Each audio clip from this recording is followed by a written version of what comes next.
नमस्कार दोस्तों, लौट आइए इस संघर्ष की दुनिया में। मैं वापस आ चुका हूं आप सभी के बीच एक बहुत ही शानदार और बेहतरीन सा सेशन लेकर, जिसमें आज हम मध्य प्रदेश पावर ट्रांसमिशन का जो लाइन अटेंडेंट के पोस्ट पर जो वैकेंसियां आई हुई हैं उनके लिए हम प्रीवियस ईयर क्वेश्चन पेपर को सॉल्व कर रहे हैं। और जो पिछले बार इनका एग्जाम हुआ था वर्ष 2018 में 24 अगस्त 2018 शिफ्ट सेकंड का पेपर आज हम सॉल्व कर रहे हैं। और ये हमारा सेकंड क्लास है जिसमें हम प्रश्न संख्या 26 से 50 तक के सवालों को यहाँ पर कवर करेंगे। और यकीनन मुझे आप पर विश्वास है कि आपको हमारा कंटेंट और हमारा जो पढ़ाया हुआ जो ये सॉल्यूशन है ये आपको बेहद ही पसंद आएगा। उसके लिए आपको हमारे क्लास को देखना होगा, थोड़ा हमें सेंस करना होगा कि हम किस प्रकार से आपको कंटेंट जो है वो डिलीवर कर रहे हैं। प्यार जरूर दिखाइएगा, प्यार जरूर दीजिएगा कमेंट सेक्शन के माध्यम से। बाकी स्टूडेंट दिल का इमोजी भेजिए, है ना, जिसका मुझे बहुत बेसब्री से इंतजार रहता है कि आपका एक प्यार मिल जाए। उसके लिए तो पूरी क्लास फ्री है ना। और YouTube पर देखिए, आज के टाइम पे आपको फ्री कंटेंट मिलना थोड़ा सा मुश्किल होता है ना। वैल्यूएबल कंटेंट फ्री में मिलना अपने आप में एक बड़ी बात है, बस इसको पहचानने वाला स्टूडेंट होना चाहिए। साथ में ही हम आपको देंगे इस क्लास का PDF। उसके लिए टेलीग्राम को आपको ज्वाइन करना है, डिस्क्रिप्शन बॉक्स में लिंक मिलेगा, वहां से आप ज्वाइन कर सकते हैं। डेली क्लास का PDF मिलता है, कोई भी वैकेंसी आती है नोटिफिकेशन उसका देते हैं, है ना। तो ये तमाम सारी चीजें जो है ये हम आपको यहाँ पर अपडेट देते रहते हैं। तो फिलहाल देखिए हमारा आज का जो सवाल है, ये सवाल है देखिए 26 नंबर से, है ना। ये 31 सवाल है, 31 नंबर का ये रहिए यहां से। ये देखिए हर एक लेवल का सवाल आपको यहाँ पर देखने को मिलेगा, हर एक तरीके का सवाल यहाँ पर देखने को मिल रहा है। हालांकि इस बार आपका जो सिलेबस है उसमें इंजीनियरिंग ड्राइंग को भी ऐड कर दिया गया है और वर्कशॉप कैलकुलेशन को भी इसमें शामिल किया गया है, तो वहां से भी सवाल आपको कुछ देखने को मिलेंगे। लेकिन सबसे ज्यादा जो सवाल रहने वाला है वो इलेक्ट्रिशियन थ्योरी से ही रहेगा, ठीक है ना। तो आपका सबसे ज्यादा जो बेस स्ट्रॉन्ग करना है वो इलेक्ट्रिशियन थ्योरी को, उसके बाद अपना नॉन टेप भी देखना है ना। देखिए सवाल नंबर पहला है आपके सामने कि किसी भी तापमान पर प्रतिरोध, यानी कि किसी भी टेम्परेचर पर 0 डिग्री से लेकर के मैक्सिमम किसी भी टेम्परेचर पर रेजिस्टेंस जो है ये किस रूप में व्यक्त किया जाता है इसको, ठीक है ना। इसको किस तरीके से व्यक्त करते हैं, इसको व्यक्त करने का मैं आपको यहाँ पर दिखाऊं। ये रही, है ना, ये रही। इस सवाल का आंसर यहाँ पर है, ये रहा। R बराबर R रेफर 1 कोष्टक में 1 प्लस अल्फा, है ना। अल्फा जो है यहाँ पर अल्फा की वैल्यू आपको रखना है और 1 प्लस फिर into T minus T refer, ठीक है। ये आपका क्या है, किसी भी टेम्परेचर पर इस सूत्र के द्वारा आप तापमान ज्ञात कर सकते हैं, प्रतिरोध ज्ञात कर सकते हैं कि रेजिस्टेंस का मान कितना रहेगा। रेजिस्टेंस के वर्ड कूट कलर कोड के अनुसार चांदी के लिए सहनशीलता का मान कितना होगा। अब देखिए इसके लिए ना मैं आपको पूरा टेबल दिखा रहा हूं, है ना। इसके लिए मैं आपको पूरा टेबल ही दिखा रहा हूं। चांदी के लिए पूछ रहा है ना, तो ये देखिए चांदी के लिए यहां से आप देखिए किसके लिए है, किसके लिए बताया जा रहा है, सिल्वर के लिए। ये रही आपकी चांदी, ये क्या है, ये आपकी चांदी है। चांदी के लिए कितना है, प्लस माइनस 10%, प्लस माइनस 10%, है ना। टॉलरेंस का मतलब क्या होता है, टॉलरेंस का मतलब ये होता है कि जैसे कि आपने देखा है ना कि इसका जो वैल्यू है ये टेम्परेचर पर डिपेंड करता है। अगर टेम्परेचर ज्यादा है तो वैल्यू कम आएगा प्रतिरोध का, टेम्परेचर कम है तो इसके हिसाब से ये थोड़ा सा बदलता रहता है। इसीलिए प्लस माइनस यहाँ पर लिखा जाता है कि 10% डाउन भी हो सकता है। यानी कि अगर 100 ओम का प्रतिरोध है, कितने ओम का, 100 ओम का प्रतिरोध है, तो 100 में आप प्लस भी 10 ओम कर सकते हैं तो 110 होगा, और 100 में आप माइनस भी 10 कर सकते हैं तो 90 ओम होगा, है ना। तो इतना वैल्यू प्लस 10 और प्लस माइनस लेकर चला जाता है, यही आपकी होती है सहनशीलता, ठीक है। ये आपकी होती है गोल्ड की है ना, सोना की। ये सोना का होता है प्लस माइनस 5%। फिर वॉयलेट कलर जो होता है बैगनी का यहाँ पर दिया हुआ है है ना, ये है ब्लू का, ये है ग्रीन, येलो, ये है ऑरेंज, ये है रेड और ब्राउन और ब्लैक। हर कलर का यहाँ पर आपको टॉलरेंस दिया हुआ है। और साथ में अब देखिए, ज्यादातर आप किस पर फोकस देते हैं, इस मान पर फोकस देते हैं, है ना, इसके बाद मल्टीप्लायर पर, फिर टॉलरेंस पर। टेम्परेचर कॉफिशिएंट पर आप फोकस नहीं करते हैं और सवाल यहाँ से भी आ जाता है। तो अगर आपसे पूछा जाए कि भाई बताइए कि ब्लैक कलर का टेम्परेचर कॉफिशिएंट कितना होता है, तो ये है काला का, है ना, 250 ppm पर केल्विन। ये क्या है, इसका टेम्परेचर कॉफिशिएंट है। ठीक है मेरे भाई, इस प्रकार से आप कलर कोडिंग निकालते हैं। आपके सामने एग्जांपल के लिए यहाँ पर 2 रेजिस्टेंस दिया हुआ है अलग अलग कलर का। आप देखिए, जो कार्बन का रेजिस्टेंस होता है ना, उस पर नंबर नहीं लिखा होता है, क्योंकि इसमें नंबर प्रिंट करना, इसका मान प्रिंट करना थोड़ा सा, जो कंपनी इसको बनाती है उसको थोड़ा सा मुश्किल काम है। नंबर प्रिंट इस पर नहीं किया जा सकता, इसका मान। इसलिए कलर कोडिंग के अकॉर्डिंग आप इसका नंबर जो है वो ज्ञात कर सकते हैं कि इस कलर का अगर ये है रेजिस्टेंस तो इसका मान कितना होगा। ठीक है ना। चलिए फिलहाल वापस लौटते हैं अपने सवाल की तरफ। सवाल करा है प्रतिरोध के वर्ण कूट यानी कि कलर कोड के अनुसार चांदी के लिए सहनशीलता का मान कितना है। तो चांदी के लिए प्लस माइनस 10 है।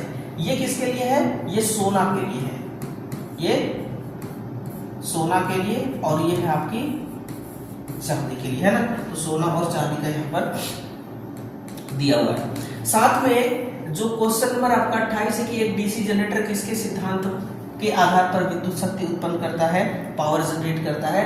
तो यहाँ पर देखिए फैराडे का नियम कौन सा है, फैराडे का नियम। फैराडे का कौन सा नियम यहाँ पर लागू होता है, राइट हैंड रूल। ये किसके लिए है, ये जनरेटर के लिए है ना, जनरेटर के लिए। ये होता है लेफ्ट हैंड रूल, ये मोटर के लिए। अब सर हमें याद नहीं होता कि लेफ्ट हैंड रूल जनरेटर के लिए है कि मोटर के लिए है, तो इसके लिए एक ट्रिक मैं बता रहा हूं। देखिए राइट हैंड रूल को आप शॉर्ट में लिख लीजिए RHR। कितने आर आ रहे हैं, 1 और 2। जनरेटर को भी इंग्लिश में लिख लीजिए, जनरेटर आप लिखेंगे इंग्लिश में तो इसमें भी 2 आर आ रहे हैं, इसका मतलब मैचिंग हो गया। तो राइट हैंड रूल जनरेटर के लिए। लेफ्ट हैंड रूल में एक ही आर आ रहा है और मोटर जब आप लिखते हैं तो इसमें भी सिंगल आर आ रही है, यानी कि ये भी मैच हो गया, ये लेफ्ट हैंड रूल के लिए हो गया, है ना। तो इस प्रकार से यहाँ पर फैराडे का नियम लागू होता है। और चाहे एसी मोटर हो या डीसी मोटर हो, जब भी फैराडे का नियम लगता है तो इसमें जो ईएमएफ डेवलप होता है वो ईएमएफ हमेशा अल्टरनेटिंग करंट, अल्टरनेटिंग प्रकृति का ही होता है। इतना आप ध्यान दे लीजिए, अल्टरनेटिंग प्रकृति का ही होता है। ये सवाल भी कई बार पूछा जा चुका है। डीसी जनरेटर में पोल शू का कार्य क्या है। अब देखिए मैं चित्र के मदद से आपको बताना चाहूंगा पोल शू का काम क्या होता है ना। ये रही पोल शू आपकी, ये देखिए ये क्या है, ये पोल शू है ना। इसको समझिए, थोड़ा विस्तार से समझिए, आपके एग्जाम के लिए बहुत ही महत्वपूर्ण है। पोल शू जो होता है, पोल शू जो होता है इसका काम क्या होता है, सबसे पहले आप उसको जानिए, इसका कार्य क्या होता है। इसका कार्य होता है कि आर्मेचर वाइंडिंग को ठहराव प्रदान करना, सबसे पहला काम है ना। आर्मेचर वाइंडिंग हेतु ठहराव देना, है ना। यानी कि अगर ये देखिए ये नीचे वाली पोर्शन अगर नहीं रहेगी, ये वाली पोर्शन अगर नहीं रहेगी तो वाइंडिंग सरक करके नीचे आ जाएगी। तो इसको क्या दे रही है, वाइंडिंग को ठहराव दे रही है। और दूसरा फ्लक्स को एक समान वितरित करना, है ना, एक समान रूप से वितरित करना। कहां पर, ये वितरित करता है आर्मेचर वाइंडिंग पर, ताकि आर्मेचर में जितने वाइंडिंग है उन सभी वाइंडिंग को ये एक समान डिस्ट्रीब्यूट करेगा, तो सभी वाइंडिंग में ईएमएफ एक समान डेवलप होगा, है ना। और तीसरा है कि फ्लक्स लीकेज बचाना, है ना, कम करना, फ्लक्स लीकेज कम करना। देखिए लीकेज अलग चीज है और लिंकेज अलग चीज है। लिंक होना अलग चीज है और लीकेज होना अलग चीज है, इसको आप ध्यान दीजिए। ये विशेष तौर पर इसका काम होता है। और इनको पता है आज के टाइम पे, है ना, प्रेजेंट टाइम पे मैं अगर आपको बताऊं तो आज के टाइम पे इसको एनिल्ड स्टील से बनाई जा रही है ना, एनिल्ड स्टील से ये बनाई जाती है। और इसका कंस्ट्रक्शन कहाँ पर किया जाता है, ये मध्य प्रदेश के जो BHEL प्लांट है, भारत हैवी इलेक्ट्रिकल लिमिटेड, ये कहाँ पर है, ये है आपके भोपाल में स्थित है। कहाँ पर है ये, भोपाल के अंदर है ये, है ना, मध्य प्रदेश के भोपाल में BHEL ये प्लांट है। यहाँ पर मोटर, जनरेटर, ट्रांसफार्मर, ये सारी चीजें यहाँ पर बनाई जाती है ना। ये एनिल्ड स्टील की बनती है और इसको रिवेटिंग किया जाता है। पहले इसको पोल को लेमिनेट करते हैं, यानी कि पतले पतले पत्तियों का आकार देते हैं, उसके बाद इसको रिवेटिंग किया जाता है। क्या करते हैं, ये रिविट है, रिविट के जरिए इसको जोड़ दिया जाता है ना, देखिए रिविट के जरिए जोड़ दिया जाता है। यहाँ पर रिवेटिंग किया गया है ऐसे, ये यहाँ से अंदर गई हुई है ना, ऐसे। तो इस प्रकार से इसको क्या करते हैं, रिविट करते हैं, और ये बेसिकली इसका काम होता है। ठीक है ना। चलिए, इसके बारे में आपने बेसिक चीजें सीख लिया। अब अपने प्रश्न की ओर वापस चलते हैं। प्रश्न हमारा ये कह रहा है कि एक डीसी जनरेटर में पोल शू का कार्य क्या होता है, तो वायु अंतराल यानी कि एयर गैप में फ्लक्स एक समान रूप से बांटना, यही इसका काम होता है ना। चलिए, सेशन को लाइक जरूर कीजिएगा दोस्तों। आवाज में थोड़ी सी दिक्कत है, मैं इसको मानता हूँ, है ना। माइक जो है ऑर्डर कर दिया गया है, अब आने वाली है, 1-2 दिन के भीतर माइक आ जाएगी, उसके बाद बिल्कुल बिंदास आवाज आएगी, आवाज में कोई दिक्कत नहीं है। वैसे भी मेरी आवाज इतना क्लियर है, हर किसी को समझ में आ सकता है ना। डीसी जनरेटर में प्रेरित ईएमएफ किसके लिए व्यंजक क्या है, तो ये है phi = ZNP68। किसके लिए पूछा जाता है, ईएमएफ के लिए, है ना, जनरेटेड ईएमएफ के लिए। देखिए phi ZNP/68। देखिए, एक जब मोटर या फिर जनरेटर जब बनती है, जनरेटर का है, जनरेटर समझते हैं, फ्लक्स को आप कंट्रोल कर सकते हैं, कम ज्यादा कर सकते हैं। आर्मेचर चालकों की संख्या को आप कम ज्यादा नहीं कर सकते, क्योंकि एक बार मोटर अगर बन गई तो आर्मेचर में जितने चालक है, यानी कि जितने उसमें कॉइल लगे हुए हैं, उसको तो आप चेंज नहीं कर सकते। तो ये क्या है, ये फिक्स है। ये N4 गति को भी आप कंट्रोल कर सकते हैं। पोल को आप कंट्रोल नहीं कर सकते, एक बार मोटर बन जाने के बाद पोल उतना का उतना ही रहेगा, है ना। 60A आरबे, और ये वाइंडिंग पे ही डिपेंड किया जाता है, लैप वाइंडिंग है या वेव वाइंडिंग है। अगर लैप वाइंडिंग होगा तो जितने पोल होंगे उतने ही आर्मेचर के रास्ते होंगे, है ना, बाहर करंट निकलने के उतने ही रास्ते होंगे। अगर लैप वाइंडिंग होगा तो वेव वाउंड अगर किया गया होगा आर्मेचर में, तो फिर आर्मेचर चालकों की संख्या, ये जो है समांतर पाथ की संख्या, ये 2 ही रहेगा हमेशा वेव के कंडीशन में, है ना। तो ये भी चीजें आपको ध्यान रखना होता है। नेक्स्ट है अगला, देखिए 31 नंबर का, कि आर्मेचर रिएक्शन के प्रभाव को कम करने के लिए किसका प्रयोग किया जाता है ना।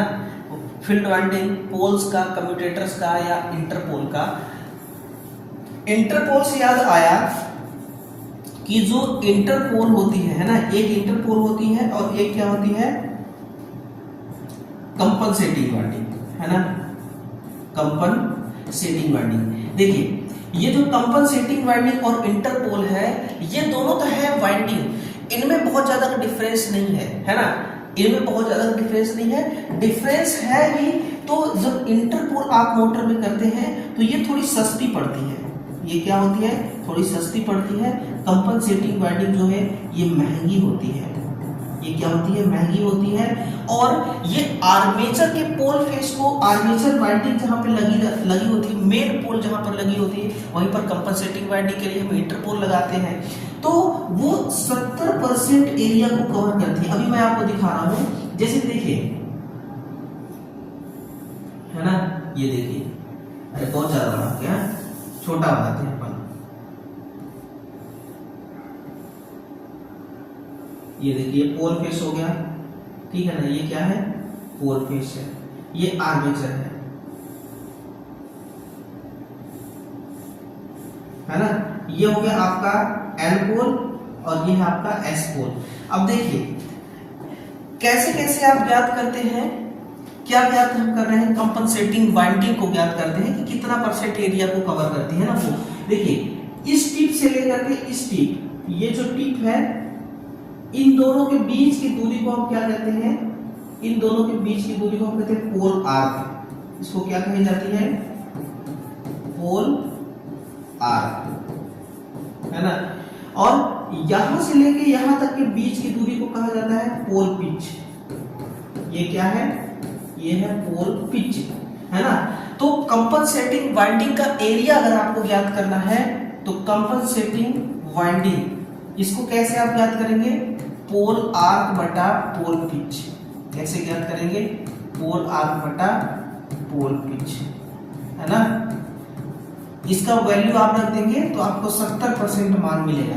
कितना मिलेगा? 70%। यह हम इसलिए करते हैं ऐसा आर्मेचर रिएक्शन को कम करने के लिए, क्योंकि आर्मेचर रिएक्शन एक ऐसा प्रभाव है जो जनरेटर के अंदर जो वोल्टेज बन रहा है उस वोल्टेज को खत्म कर देता है, कम कर देता है। मान लीजिए एक जनरेटर है जो 440 वोल्ट मान के चलिए उतना वोल्टेज पैदा कर रही है, तो 440 वोल्ट अगर पैदा कर रही है तो फिर आउटपुट में हमें भी 440 ही मिलना चाहिए। हो गया थोड़ा बहुत अगर ड्रॉप भी हो गया तो मान लीजिए कि 436 यानी कि 420 से 430 वोल्ट मिलना चाहिए। लेकिन आर्मेचर रिएक्शन अगर होने लगे तो फिर वो बहुत ज्यादा 250 वोल्ट मिलना शुरू हो जाएगा। जितना ज्यादा आर्मेचर रिएक्शन उतना कम वोल्टेज आउटपुट में मिलेगा, है ना। इसलिए इसको समाप्त करना बेहद ही जरूरी होता है। अगला पल्स ईएमएफ यानी कि बैक ईएमएफ जो होता है इसका व्यवहारिक महत्व किसका नियंत्रण करना है? तो बहुत सिंपल सा आंसर है कि विद्युत धारा आर्मेचर करंट को ये कंट्रोल करती है। किसको? आर्मेचर करंट को। और सुनिए, जो हमारी बैक ईएमएफ होती है, ये जो हमारी बैक ईएमएफ है, इस बैक ईएमएफ का दूसरा नाम अगर मैं आपसे पूछूं तो और क्या है इसका दूसरा नाम? इसका और दूसरा नाम है काउंटर ईएमएफ। इसको हम क्या कहते हैं? काउंटर ईएमएफ के नाम से भी जानते हैं। बैक ईएमएफ की कुछ कंडीशन आपको पता होना चाहिए कि जो बैक ईएमएफ होती है ये किसके समानुपाती होती है? गति के। यानी कि बैक ईएमएफ प्रारंभ में कितना होगा? अगर मेरा ये आपसे सवाल है प्रारंभ में बैक ईएमएफ कितना होगा? 0 होगा। अच्छा, इससे ना मेरे को एक बात याद आ गई कि बैक ईएमएफ स्टार्टिंग में कितना होता है? 0 होता है। अब बैक ईएमएफ अगर 0 है तो आर्मेचर करंट को कंट्रोल करने के लिए कोई वहां पर फिर गुण नहीं है। अगर आर्मेचर करंट को कंट्रोल नहीं किया जाए तो आर्मेचर वाइंडिंग जल जाएगी। पूछिए कैसे? इसलिए कि आर्मेचर करंट, आर्मेचर रेजिस्टेंस, है ना, आर्मेचर रेजिस्टेंस का मान कितना होता है? 0.5 ओम। इसलिए जो आर्मेचर में जो करंट चलेगी वो मैक्सिमम चलेगी। कैसा चलेगी? मैक्सिमम, ओवर मैक्सिमम, बहुत ज्यादा करंट फ्लो होगा। क्यों? क्योंकि बैक ईएमएफ रेजिस्टेंस का काम कर रहा है, इस आर्मेचर करंट को रोकने का काम कर रहा है ना। तो हम क्या करते हैं कि बैक में प्रारंभ में 0 होता है, इसलिए हम आर्मेचर करंट, आर्मेचर वाइंडिंग को, किसको? आर्मेचर वाइंडिंग को, है ना, आर्मेचर वाइंडिंग को जलने से बचाने के लिए हम क्या करते हैं? स्टार्टर लगाते हैं। क्या लगाते हैं? स्टार्टर। तो आपको समझ में आ गया ना कि स्टार्टर क्यों लगाया जाता है? क्योंकि स्टार्टिंग में बैक ईएमएफ का मान 0 है और यही बैक ईएमएफ आर्मेचर करंट को कंट्रोल करता है। अगर कंट्रोल नहीं करेंगे तो फिर मोटर हमारी जल जाएगी, है ना। मोटर हमारी क्या होगी? जल जाएगी। तो ये पूरा गेम होता है बैक ईएमएफ का। और दूसरी बात कि जो बैक ईएमएफ होता है ना, ये अगर टर्मिनल वोल्टेज की, टर्मिनल वोल्टेज कौन सा है? आउटपुट में जो हमें मिल रहा है वोल्टेज, टर्मिनल पे जो वोल्टेज मिल रहा है जहां से लोड कनेक्ट रहता है, वो टर्मिनल वोल्टेज अगर बैक ईएमएफ के बराबर हो जाए, यानी कि बैक ईएमएफ टर्मिनल वोल्टेज के बराबर हो जाए तो मोटर हमारी क्या होगी? मोटर रुक जाएगी। मोटर रुक जाएगी। कैसे रुकेगी? मोटर कैसे रुकेगी? तो मोटर इस प्रकार से रुकेगी जनाब कि आर्मेचर करंट बराबर क्या होती है? Back EMF minus terminal voltage, है ना। अगर ये दोनों फैक्टर एक बराबर हो गए, ये दोनों फैक्टर एक बराबर हो गए तो फिर क्या होगा? 0 हो जाएगी। यानी कि आर्मेचर करंट क्या हो जाएगा? 0 हो जाएगा। आर्मेचर में कोई करंट ही नहीं जाएगा। आर्मेचर में जब करंट नहीं रहेगी तो फ्लक्स 0 हो जाएगा, और फ्लक्स अगर 0 हो गई तो मोटर रुक जाएगी। मोटर क्या होगी, रुक जाएगी। लेकिन अगर इसी मोटर को आप चाहते हैं कि मैक्सिमम एफिशिएंसी के साथ हम चलाएं, तो उसके लिए आपको क्या करना होगा कि बैक ईएमएफ का मान सप्लाई वोल्टेज से हाफ रखना होगा, है ना।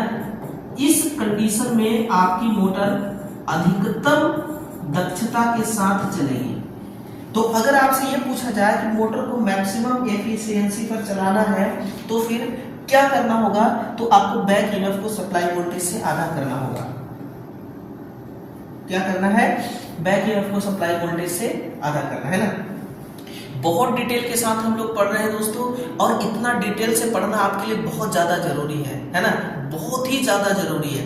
जो समझता है कि कंपटीशन किसे कहते हैं, जिस स्टूडेंट को ये पता है ना कि कंपटीशन किस चिड़िया का नाम है, वो इस प्रकार का सॉल्यूशन पाने के लिए ना YouTube पर चैनल देखते रहते हैं, ढूंढते रहते हैं कि कोई टीचर, कोई भी ऐसा मुझे पढ़ाने वाला मिल जाए जो डिटेल से पढ़ाए, है ना। क्योंकि ऊपरी तो हर कोई पढ़ाता है, ऊपर से तो देखो YouTube पर आपको बहुत सारे कंटेंट मिल जाएंगे, लेकिन अगर डिटेल में पढ़ना है तो आपको ऑफलाइन बैच ज्वाइन करना होगा या फिर ऑनलाइन बैच आपको परचेस करना होगा। तो यहाँ पर सारी चीजें मिल रही है आपको, तो आपको ये इसका फायदा लेना चाहिए ना। एक 6 ध्रुवीय डीसी मोटर में छादन योजित यानी कि लैप वाइंडिंग किया गया है। अब इस लैप वाइंडिंग का मैं आपको महत्व बताया हूं।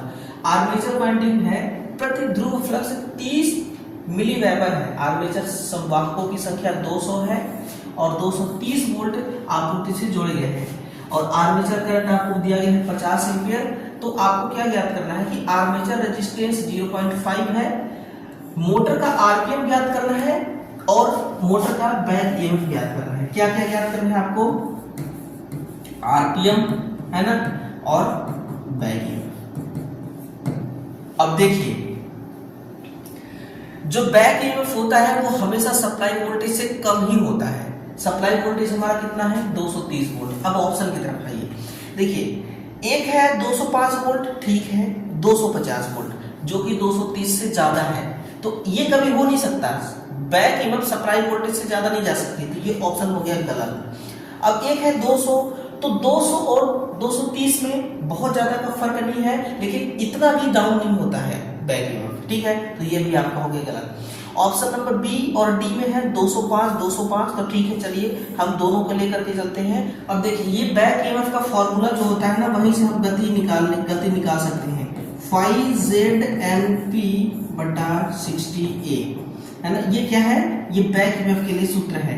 यहां से हम स्पीड भी निकाल सकते हैं, n बराबर क्या हो जाएगा, बैक ईएमएफ गुणे 60A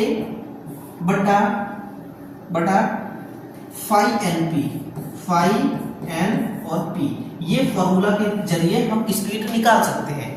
बैक ईएमएफ कितना है, 205, है ना। बैक ईएमएफ कितना है, 205, तो ये हो गया 205 गुणे 60, तो आप लिखिए 60। आर्मेचर ये समांतर पाथ के संख्या कितने हैं, वाइंडिंग कौन सी है, लैप वाइंडिंग, तो पोल के बराबर होगी। पोल है हमारे पास 6, है ना, पोल हो गई 6 बटा 5 का मान है 30 मिली, 10 घाते -3 होगा तो ऊपर चली जाएगी, तो 10 घाते +3 यानी कि 1000 के बराबर होगी। और n है, गति जो है ये कितना है, सॉरी गति नहीं रहेगी ना, z रहेगा, है ना, 5ZP, यहां पर 5ZP रहेगी। 5 ये हो गया, z है 200 और पोल है 6, ठीक है। इस प्रकार से हमने फॉर्मूला के हिसाब से सब डाटा यहां पर लिख दिया है। अब देखिए 6 से तो 6 कट गई, 2 पंचे 10, ये 5 से कट गई, है ना, 30 दूना 60, ये 2 से चली गई, बचा कितना, स्पीड 205 गुणे 2 पंचे 10, 5 10 50, है ना, 10, तो ये कितना हो गया, 2050 आरपीएम, है ना, इतना ही है ना, 2050 आरपीएम। ये रहे 2050 इसमें है, इसमें 2500 है, तो ये हो गया गलत। ये क्या हो गया, ये भी गलत है, ऑप्शन नंबर बी सही हो गया, ऑप्शन नंबर बी आपका सही है। तो इस प्रकार से आप गति जो है आरपीएम निकाल सकते हैं। अगला, एक डीसी शंट मोटर गतिशील करने वाले स्टार्टर को प्राथमिकता दी जाती है। तो 3 पॉइंट का इन्होंने सही दिया है। वैसे तो जब 3 पॉइंट में ये दिक्कत आने लगी कि मोटर की स्पीड जब हम बढ़ाते थे तो स्टार्टर ट्रिप हो जाती थी बार बार, इसी समस्या को ओवरकम करने के लिए 4 पॉइंट स्टार्टर को बनाया गया। बट हो गया, यहाँ पे इन्होंने 3 पॉइंट स्टार्टर को ही प्रेफर किया है, 3 पॉइंट स्टार्टर। डीसी मोटर में निर्विघ्न गति नियंत्रित प्राप्त करने के लिए किसका प्रयोग करते हैं? तो ये है हमारी वार्ड लियोनार्ड गति। अगर मैं आपसे एक शब्दों में पूछूं कि वार्ड लियोनार्ड जो स्पीड कंट्रोलिंग सिस्टम है, किस किस मोटर की स्पीड कंट्रोल की जा सकती है? तो देखिए, वैसे तो ज्यादातर शंट मोटर कहते हैं, लेकिन डीसी की, है ना, जो डीसी की तीनों मोटरें, डीसी की तीनों मोटरों का स्पीड, है ना, तीनों मोटरों का स्पीड नियंत्रित की जा सकती है, नियंत्रित की जा सकती है, ऐसा पॉसिबल है ना, ऐसा पॉसिबल सीरीज शंट कंपाउंड तीनों मोटर की स्पीड कंट्रोल हम कर सकते हैं। लेकिन एक बात का ध्यान रखना है कि हम आर्मेचर, हम कैसे स्पीड को कंट्रोल करते हैं? हम वोल्टेज नियंत्रण के थ्रू, है ना, हम वोल्टेज, ये कौन सा कंट्रोलिंग सिस्टम है? ये वोल्टेज नियंत्रण विधि है ना, वोल्टेज नियंत्रण को कंट्रोल करके हम स्पीड को कंट्रोल करते हैं। बट ये इमरजेंसी के केस में ही, है ना, स्थिति में लिख रहा हूं, किस स्थिति में इसको प्रयोग किया जाता है? स्थिति इमरजेंसी, यानी कि आपातकालीन, आपातकालीन की स्थिति में, आपातकालीन की स्थिति में मतलब कि हमेशा बहुत कम समय के लिए ही हम इसको यूज कर सकते हैं, हमेशा के लिए यूज नहीं सकते। अगर मैक्सिमम टाइम के लिए स्पीड कंट्रोल करना है तो हम किसी और कंट्रोलिंग सिस्टम का यूज करेंगे, है ना। इमरजेंसी के लिए या फिर कम समय के लिए स्पीड कंट्रोल करना है तभी हम इसका यूज करेंगे। रीजन क्या है ना, रीजन इसका एक ही है कि इसमें पावर लॉस बहुत ज्यादा होती है, पावर लॉस बहुत ज्यादा होती है, क्योंकि इसमें 3 मशीनें लगी होती हैं। एक 3 फेज का इंडक्शन मोटर होता है, और दूसरा डीसी का जनरेटर होता है, और तीसरा जिस मोटर का हमें स्पीड कंट्रोल करना है। तो 3 इसमें मशीनें लगी होती हैं, जिससे पावर लॉस बहुत ज्यादा होता है। तो ये सारे कंडीशन है, इस कंडीशन को आपको ध्यान रखना है। सबसे बड़ी बात इसमें यही है कि वोल्टेज कंट्रोलिंग सिस्टम है ये, और दूसरी बड़ी बात है कि मैक्सिमम टाइम के लिए इसको हम नहीं यूज कर सकते हैं, बहुत कम समय के लिए इस्तेमाल लेते हैं।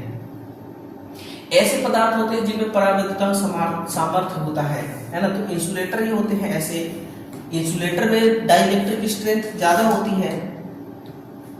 फिर वर्ग सी विद्युत रोधी में अधिकतम स्वीकार्य तापमान क्या होता है? इसका एक ऐसा मैं लॉजिक आपको बता रहा हूं कि आप कभी भूलेंगे नहीं। इसका ट्रिक क्या है, इसका ट्रिक क्या है वो नोट करिए।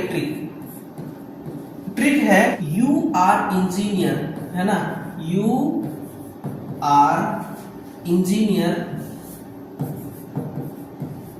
यू आर इंजीनियर, है ना, by from high court, by from high court. ये क्या है, हमारा ट्रिक है। You are engineer by from high court. 1 2 3 4 5 6 7 प्रकार के इंसुलेटर होते हैं जो जनरली तौर पर यूज में आते हैं। इन सभी का टेम्परेचर नोट करिएगा एक बार। इसका टेम्परेचर होता है 90 डिग्री सेंटीग्रेड, इसका होता है आपका 105 डिग्री सेंटीग्रेड, और ये हो गया आपका 120 डिग्री सेंटीग्रेड। ये है 130 डिग्री सेंटीग्रेड वाला, और F प्रकार का जो होता है वो 150 या 155 डिग्री सेंटीग्रेड, और H प्रकार का जो होता है ये 180, और C वाला 200 से 250 तक, है ना। देखिए, Y प्रकार का इंसुलेटर, A प्रकार का, E, B, F, H, C, हर किसी का है you are engineer by from high court, यानी कि हाई कोर्ट के आप एक इंजीनियर हैं। तो इस प्रकार से आपको भूलने वाला नहीं है। हमसे क्या पूछा गया है, किसके बारे में? हमसे पूछा गया है सी के बारे में। तो ये रहा सी, यहां से आप सी को पकड़ सकते हैं, है ना। सी का कितना है 180, है ना। You are engineer by from high court, इन्होंने क्या दिया है 180, लेकिन 180 सी का नहीं होता, 180 से अधिक होता है। अब ऑप्शन भी नहीं है 180। अब देखिए 180 के बाद बड़ी संख्या कोई है ही नहीं, इसलिए इन्होंने 180, अन्यथा 180 हो ही नहीं सकता, 180 हो ही नहीं सकता। 180 से ज्यादा टेम्परेचर वाली जो होती है वो सी प्रकार की होती है ना, तो ऐसे आप ध्यान रख सकते हैं। विद्युत तार लगाने की सर्वाधिक सुरक्षित प्रणाली कौन सी है? तो ये हमारी कंड्यूट वायरिंग जो सिंगल फेज वोल्टेज पर चलता है, 230 वोल्टेज पर ये काम करती है। केबल सामान्यतः प्राप्त करने के लिए वर्गीकृत किया जाता है। तो ये जो केबल है ये डाइइलेक्ट्रिक स्ट्रेंथ का एक समान वितरित करने के, डाइइलेक्ट्रिक स्ट्रेंथ को एक समान वितरित करने के लिए इसका प्रयोग किया जाता है। और फिर डाइइलेक्ट्रिक के अकॉर्डिंग ही इसका वर्गीकरण भी किया जाता है, ये भी ध्यान रखिएगा, है ना। और फिर है वह भू संपर्कन यानी कि अर्थ प्लेट, जिसमें पट्ट किस पदार्थ की बनी होती है? तो ये आपकी जीआई की होती है, गैल्वेनाइज्ड आयरन की होती है ना। प्लेट अर्थिंग में जो प्लेटें होती हैं वो जीआई की होती है। ठीक, बहुत ही सिंपल इसमें क्वेश्चन पूछे गए हैं। इंडक्टिव रिएक्टेंस के लिए कौन सा सूत्र है इसमें? तो 2πfl। इंडक्टिव रिएक्टेंस किसको कहते हैं? XL। इसका मात्रक क्या होता है ना? तो इसका मात्रक होता है ओम। जब इसका मात्रक ओम है तो ये भी धारा के प्रवाह में रुकावट डालता होगा। तो इसकी परिभाषा इस प्रकार से आपको ध्यान रखना है कि एक कॉइल है, उस कॉइल को हम सप्लाई देते हैं तो उसमें करंट फ्लो होता है। वो जो करंट फ्लो हो रहा है उसको फ्लो होने में बाधा उत्पन्न करने वाले गुण को हम कहते हैं इंडक्टिव रिएक्टेंस, और इसका मात्रक होता है ओम, है ना। एक्सएल का मान कितना होगा? एक्सएल का मान कितना होगा? 2πfl। अगर मैं 2 को 2 लिख दूं और पाई का मान 3.14 लिख दूं, F जो होता है इंडियम 50 हर्ट्ज होती है, और L का मान 1 हेनरी लिख दूं, तो इसको जब कैलकुलेट आप करेंगे तो कितना आएगा, है ना। 50 गुना 100, जब इसको आप गुणा करेंगे तो सीधे 314, कितना आएगा? 314 ओम। तो ये इसकी वैल्यू होती है, ये इसका क्या है? ये इसकी वैल्यू होती है एक सामान्य परिस्थिति में। अभिक्रियाशील शक्ति की एसआई इकाई क्या होती है? तो इसकी एसआई इकाई होती है VAR, है ना। VAR मैं ट्रायंगल के माध्यम से आपको समझा दूं ताकि आपको भूले ना। ये ट्रायंगल होती है ना। यहां पर होता है आपका किलोवाट, ये होती है KVA, और यहां पर होता है KVAR, है ना। आप चाहे तो K हटा सकते हैं, तीनों में K हटा सकते हैं, नहीं तो आप लगा भी सकते हैं, इसलिए मैंने तीनों में लगाया है K, ठीक है ना।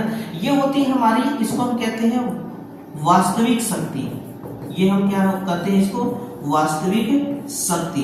यानी कि एक जनरेटर से जो हमें वोल्टेज मिल रहा है, हम चाहते हैं कि जितना पावर डेवलप हो रहा है अंदर, वो एक्चुअल में पूरा हमें आउटपुट में मिल जाए, वास्तव में हमें पूरा मिल जाए, वो हमारी वास्तविक शक्ति हो गई, ठीक है। और इसको हम कहते हैं आभासी शक्ति, इसको हम आभासी शक्ति कहते हैं। अपेरेंट पावर इसी को कही जाती है ना। और ये होती है हमारी प्रतिक्रियाशील शक्ति,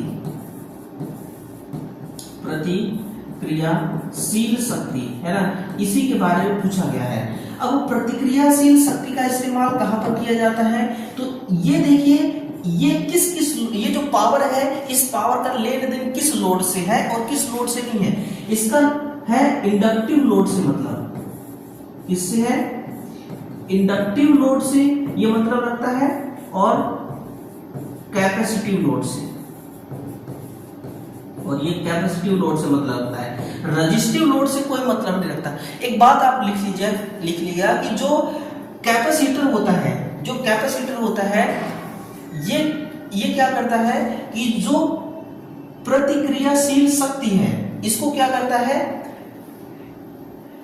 इसको प्रतिक्रियाशील शक्ति को ये डिलीवर करता है, प्रतिक्रियाशील शक्ति को ये डिलीवर करता है, और एक्टिव पावर को ये स्टोर करता है।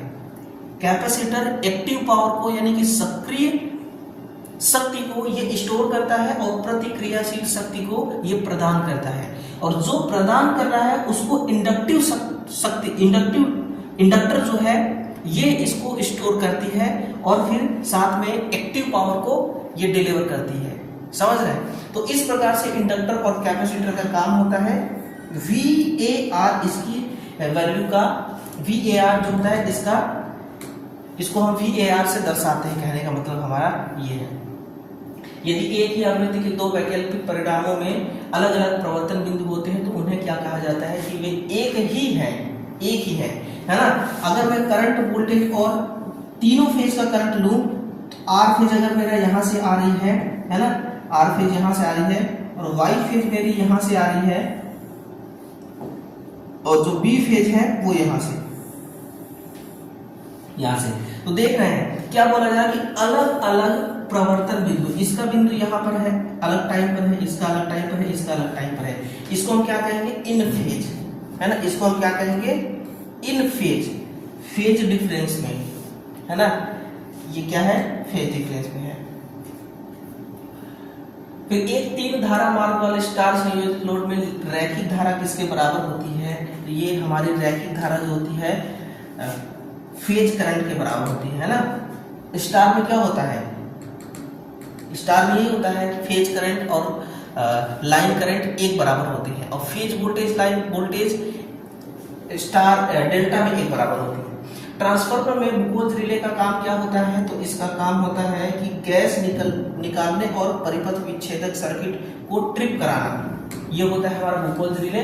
और बुकोज रिले जो होती है ये केवल और केवल ट्रांसफार्मर में ही लगी होती है। कहाँ लगती है? ये ट्रांसफार्मर में लगी होती है।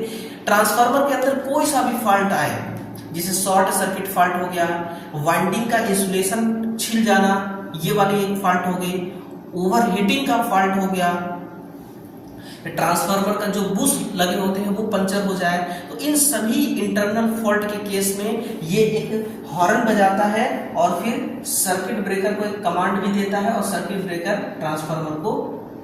ट्रांसफार्मर में आ रही सप्लाई को ट्रिप कर देती है। एक 50 हर्ट्ज वाले अपचाइड परिणामित्र के प्राथमिक में 400 घुमाव है और वह 600 वोल्ट की विद्युत आपूर्ति से जुड़ा कोर में उत्पन्न फ्लक्स का अधिकतम मान क्या होगा ये बोला जा रहा है ना। तो देखिए वोल्टेज ज्ञात करने के लिए सूत्र होता है E बराबर 4.445 FN। तो हम यहाँ से फ्लक्स भी निकाल सकते हैं। फ्लक्स का सूत्र होगा E बराबर E बटा 4.44 गुणे F इंटू N, है ना। तो यहाँ से वोल्टेज हमें मिल गया 6000 बटा 4.44 गुणे फ्रीक्वेंसी 50 हर्ट्ज और N टर्न्स कितने हो गए? 400। टर्न्स कितने हो गए? 400। इसको आप कैलकुलेट करिए। 1 2 3 से 1 2 3 ये 0 चले गए, है ना। अब बचा कितना? 6 बटा 4.44 500 के 20 गुणे 20। जब इसको आप कैलकुलेट करेंगे तो ये वैल्यू पाएंगे आप 0.068 वेबर, 0.068 वेबर। ये हमारा क्या हो गया? आंसर हो गया, है ना। इस प्रकार से आप इसमें टर्न्स भी ज्ञात कर सकते हैं, फ्रीक्वेंसी भी ज्ञात कर सकते हैं। एक आवृत्ति की, एक आवर्तित की यानी कि अल्टरनेटर की सिंक्रोनस स्पीड ज्ञात करने के लिए फॉर्मूला बहुत सिंपल है, 120 F बटा P से आप इसको ज्ञात कर सकते हैं। सिंक्रोनस स्पीड का मतलब क्या हो गया? चुंबकीय क्षेत्र की गति, जिसको हम देख नहीं सकते हैं। मैग्नेटोमीटर से मापा जा सकता है, देख नहीं सकते हैं, अनुभव कर सकते हैं और इसको सिर्फ सेंस किया जा सकता है ना। वो एक प्रकार का एनर्जी है और कुछ नहीं। एक स्पर्श जार धारा मापी जिसको हम टेंजेंट गैल्वेनोमीटर कहते हैं, किसका उदाहरण है? ये निरपेक्ष उपकरण का उदाहरण है। किसका है? निरपेक्ष उपकरण का उदाहरण है। देखिए एक होता है हमारा ये संकेतिक उपकरण, इसका उदाहरण क्या है? टेस्टर।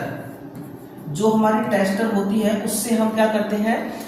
करंट आ रही है या फिर नहीं आ रही है उसका हम पता लगा सकते हैं, इंडिकेटिंग के द्वारा पता लगा सकते हैं। इसमें एक लैंप लगी होती है, छोटी सी नियॉन लैंप टेस्टर के अंदर, वो बता देती है कि सप्लाई आ रही है या फिर नहीं आ रही है। कितने एम्पियर की आ रही है, कितना वोल्टेज आ रही है, ये वो नहीं बताता। इसको हम संकेत उपकरण का ही उदाहरण मानते हैं। अभिलेखन उपकरण जो होता है इसको हम रिकॉर्डिंग इंस्ट्रूमेंट के श्रेणी में मानते हैं और ये हमारी एम्पियर मीटर हो सकती है, वोल्ट मीटर भी हो सकती है ना। ये हमारी एम्पियर मीटर भी हो सकती है और फिर वोल्ट मीटर भी ये हो सकती है। उसके बाद है एकीकृत उपकरण। तो एकीकृत उपकरण हमारी होती है kilowatt hour metre, kilowatt hour metre या फिर ओडोमीटर, जो बाइक में लगी होती है ओडोमीटर है ना, वो ओडोमीटर।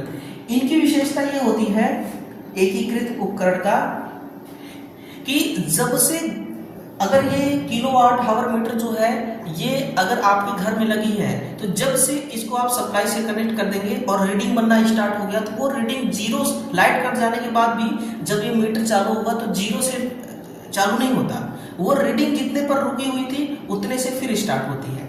यानी कि ये क्या करती है कि मान को स्टोर करके रखती है, मान को ये डिलीट नहीं होने देती है। एकल धारा मार्ग वाली प्रेरण प्रकार की ऊर्जा मीटर को किसके रूप में मापती है, तो ये किलोवाट हावर के रूप में मापती है ना, किलोवाट हावर के रूप में। यानी कि 1 किलो वाट का अगर पावर 1 घंटे तक हम चलाएं, 1 किलोवाट का लोड अगर हम 1 घंटे तक चलाएं तो 1 यूनिट बनना चाहिए, वो हमारे 1 किलोवाट हावर के बराबर है।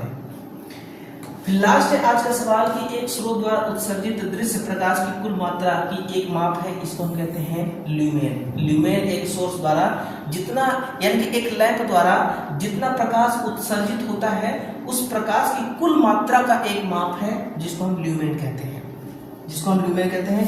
स्टेरेडियन जो है ये सॉलिड एंगल का है ना, सॉलिड एंगल जिसको ठोस कोण कहते हैं उसका मात्रक है। कैंडेला ज्योति तीव्रता की है,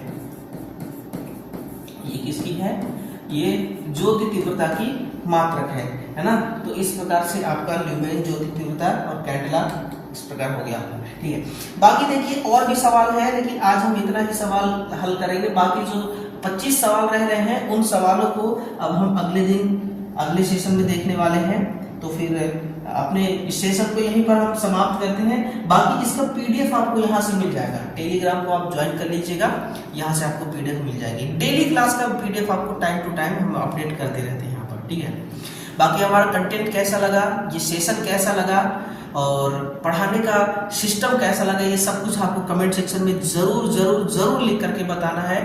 और अगर सेशन पसंद आया हो तो एक दिल का इमोजी जरूर भेजिएगा, मेरा सेशन को लाइक कर दीजिए। बाकी चैनल को सब्सक्राइब करिए ताकि अगले पार्ट का जो सेशन आए, अगले पार्ट वाली, उसका जो नोटिफिकेशन है यूट्यूब आपको भेज सके और आप भी उस क्लास को भी देख सके, ठीक है। बाकी शेयर जरूर करिएगा। धन्यवाद।